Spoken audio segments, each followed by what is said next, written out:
All right, so here it is. This is my order for my ID4, and I am unfortunately going to cancel my order, and I'm gonna tell you why in this video. And are you sure you wish to cancel?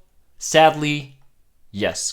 Now, I kind of want to just go over the reasons why I decided to cancel my ID4 pre-order. I was really excited. I did a bunch of research on it, and then I finally put my order in because it was cheaper than the Model Y. The next day, literally the next day, Tesla comes out with a standard range Model Y for $42,000. As you guys know, I'm already currently a Tesla owner, and the main reason why I went with ID4 over the Model Y, as I explained in my pre-order video, was because it still qualified for the government incentives, $7,500.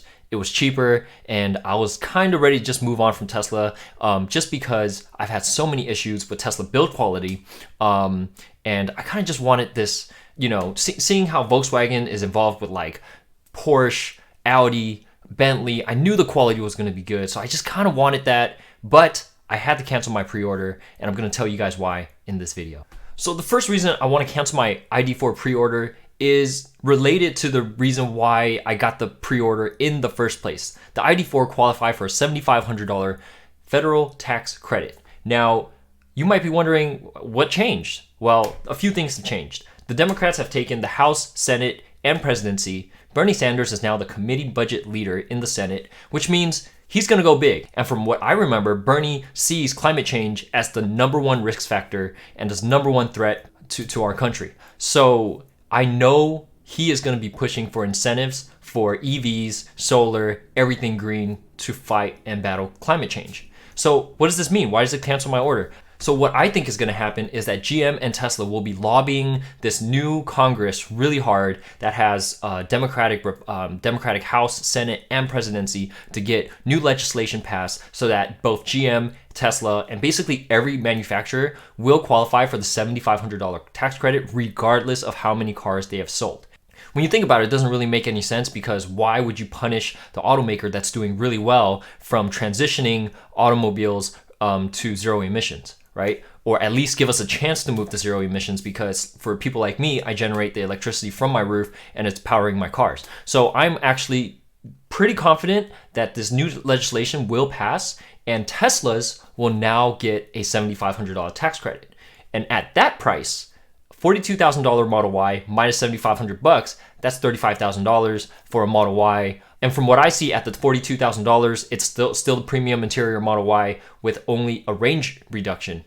And who knows, maybe they might finally come out with the rear wheel drive Model Y long range, and that's the one that I know a lot of people are waiting for, which will likely be more efficient than the long range all-wheel drive Model Y, and hopefully start at a price of around $45,000. And at that price, minus the federal tax credit that might be coming back, I'd take the Tesla all day.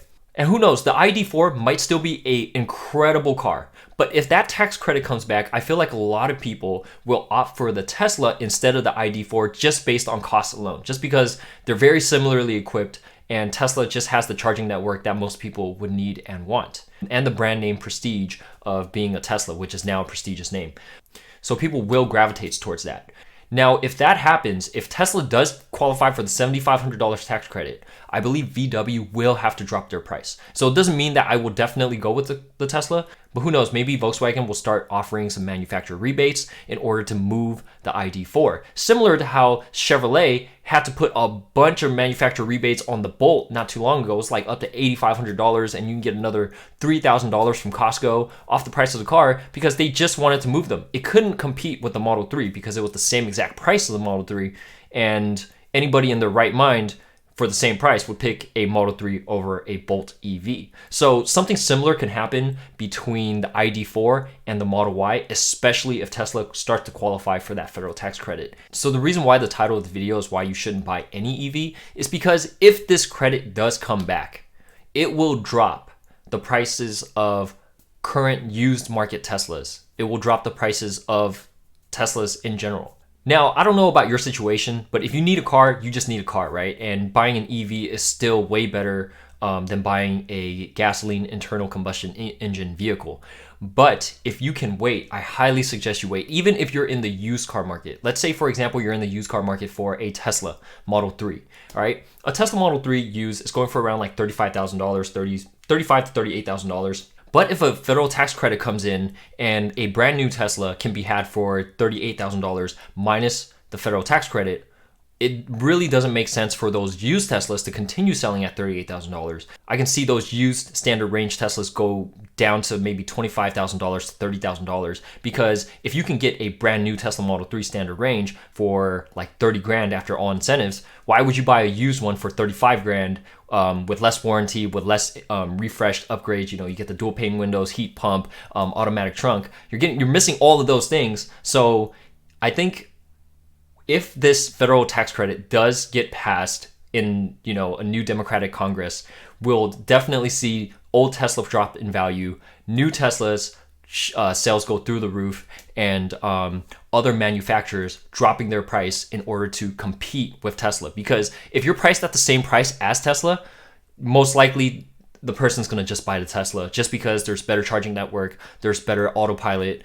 It just has that brand name recognition as the go-to electric car. But one thing is for sure, Tesla does have the best technology. They have more efficient cars. They have a better charging network. They have better Autopilot, even at level 2 autonomy. I started doing a lot of research about the ID4 level 2 autonomy in Europe and seeing how well the lane keeping features are. It really doesn't compare with Autopilot, because Autopilot has cameras all around the vehicle. It allows for more turn in the steering wheel. It allows you to basically put it on Autopilot, go at 70 to 80 miles an hour and go through twisty roads and drive perfectly. Whereas the ID4 will keep you in your lane on a straight highway and it'll still bounce around a little bit. So I know that Tesla is way ahead in autonomy, in value, in charging. The only place where I really don't like Tesla is, you know, their build quality, which is unfortunate, but fingers crossed that they're making the right improvements. There's been new news out today that saying that they're stepping up their quality control with automation. So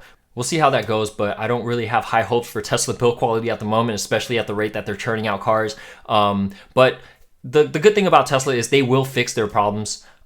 It's just kind of annoying to have to like pick up a car that's like 50, 60 grand and go get it fixed. But it is what it is. Finally, the backup plan, even if new legislation is not passed, I'm okay waiting a little bit, especially right now during the pandemic. I have a Fiat 500e, which, you know, has like a total range of like 50 miles, which is why I wanted the ID4 in the first place. But I think I can live with that car just a little bit, especially now that everybody's working from home. I'm working from home. I don't really need a car right now. But if legislation does not pass, the ID4 will still qualify for the federal tax credit, I believe, well into next year. And at that point, I could reassess. And then at that point, the ID4 is also going to be produced in the United States at the Chattanooga plant. So we should be seeing some price drops on top of the federal tax credit, which will not have expired yet. Plus, I believe they will make improvements to those later models being developed later on, learning from their first batch of production mistakes. So that's my reason for canceling my electric car order. I will not be ordering any car. I'm gonna wait for Congress to act. Hopefully the Democratic Senate, House, and presidency will be able to pass some additional incentives for Tesla, GM, and just even the playing field. It doesn't really make sense that if we're trying to transition to an all EV future, that we disincentivize those companies that did well and are creating products that people love. So I'm putting my money where my mouth is, and I'm canceling the order. Well, I guess you can say I'm not putting my money there, but you guys know what I mean. I am canceling my order. I believe that in the near future, we will see GM and Tesla get their tax credit for their cars to sell with the tax credit, and that's going to plunge Tesla used cars prices. That's going to make new Tesla car prices worth much more, and hopefully we will be able to see other manufacturers adjust their prices accordingly in order to compete with Tesla. So we'll see. I mean, that's the beauty of a free market. And if you're going to provide one manufacturer a bunch of incentives, you should provide other manufacturers the same incentives. And with Bernie Sanders in front of the Senate Budget Committee, I believe they can make this happen. He is totally on board with addressing climate change any way possible, and it's one of the top priorities for Democrats. So I believe this is going to happen. I'm putting my money where my mouth is. I'm canceling my order. I'm not going to put in another order. I'm going to wait it out. And I don't know. What are you going to do? If you need a EV, are you going to buy one now? Or are you going to wait it out maybe a year and see what happens? Let me know in the comments below. I'd love to have a discussion about this. And yeah. So go ahead and like and subscribe to the channel if you like this type of content. I'll be sure to keep updating you guys on my thoughts about this ongoing fluid dynamic situation. And hopefully at the end of the day, more EVs get on the road. That's the ultimate goal. Hopefully we can get some solar panels on everyone's roof so we can start charging those EVs and become a more energy sustainable community, country, and world. So thanks for watching the video, and I'll see you guys in the next one. Peace.